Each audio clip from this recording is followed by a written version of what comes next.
ভিডিওটি আগে দেখুন, তারপর আমি কয়েকটা কথা বলবো, শুনে যাবেন। प्रत्येक परिवार को प्रतिवर्ष 6 गैस सिलेंडर निशुल्क प्रदान किए जाएंगे।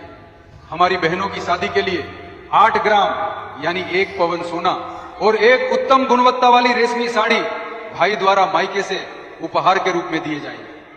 मामा की सोने की अंगूठी योजना, तमिलनाडु में पैदा होने वाले हर बच्चे को सरकार के आशीर्वाद के रूप में एक सोने की अंगूठी दी जाएगी। हम बड़े हर्ष के साथ घोषणा करते हैं कि अब से 60 वर्ष तक की सभी महिला मुखियाओं को हर महीने 2500 रुपए दिए जाएंगे। প্রথম কথা, এখন মনে হচ্ছে আসামে জন্ম নেওয়াটাই ভুল। দ্বিতীয় কথা, তামিলনাড়ুর জন্ম না নিয়ে এই ভুলের মাসুল দিতে হবে। তৃতীয় কথা, তামিলনাড়ুর মানুষ তো সবকিছু পেয়েই গেলা, আর নতুন করে কি দাবি করবা?